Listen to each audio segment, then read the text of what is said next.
What happens when a society is no longer allowed to develop slowly, not shaped by habit, not shaped by experience, not shaped by the accumulated knowledge of the people living within it, but redesigned all at once? Up to this point in Seeing Like a State, we have been mostly dealing with ideas, at simplification, at planning, at the high modernist belief that society can be made more rational through design. But now the focus changes. We move from vision to implementation, from theory to reality. And the target is no longer the city. It is something deeper. Rural life, agriculture, the basic structure of how people live and produce. Because if a society is to be fully reorganized, it must begin at its foundation.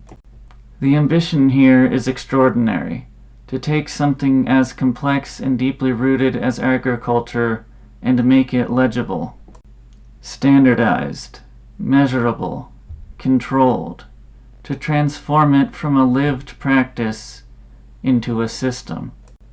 And the assumption behind this effort is simple. If production can be organized correctly, then society itself will follow. This idea reached one of its most ambitious forms in the Soviet Union. Under Joseph Stalin, agriculture was to be transformed not gradually, but all at once. Millions of small farms were consolidated into large collective operations, centrally planned, centrally managed, and made legible to the state. And this system was not created in isolation. It drew on a broader belief, shared not only in the Soviet Union, but also in parts of the West, that agriculture could be modernized through scale, mechanization, and scientific management. American ideas about large-scale farming, and even American engineers and specialists, helped shape this vision. The assumption was the same, that farming could be reorganized like industry. Inputs, outputs, efficiency. If the structure was correct, the results would follow. But agriculture is not a factory. It depends on local soil conditions, seasonal variation, weather patterns, tacit knowledge passed down through experience, knowledge that is not written down, knowledge that cannot be centralized, knowledge that disappears when it is ignored. And when collectivization was imposed, the system did not behave as planned. Harvests declined, coordination broke down, peasants resisted, sometimes by refusing to cooperate, sometimes by destroying livestock rather than surrendering it. And for many peasants, this new system did not feel like progress. It felt like a return to something older, to coercion, to obligation, to control imposed from above, something that, in their experience, resembled serfdom. And this is where the deeper pattern appears, because the system does not adjust, it does not step back, it does not reconsider its assumptions. Instead, it is enforced. Grain is requisitioned, targets are imposed, punishments follow resistance. And the consequences are devastating. Famine spreads across major regions, including Ukraine. Millions die.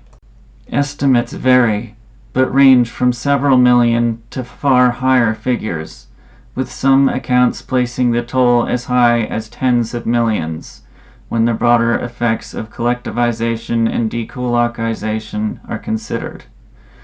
A scale of loss that cannot be separated from the system itself.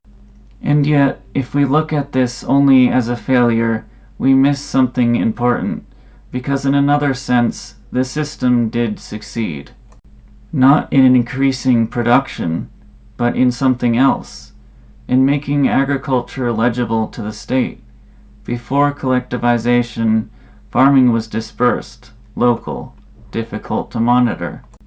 Production was embedded in practices the state could not easily see or control, and because of that, it was difficult to tax, difficult to extract from, difficult to regulate. But collectivization changed that. It brought production into large, centralized units. It made output measurable, tracking visible, and in doing so, it made extraction possible on a scale that had not existed before.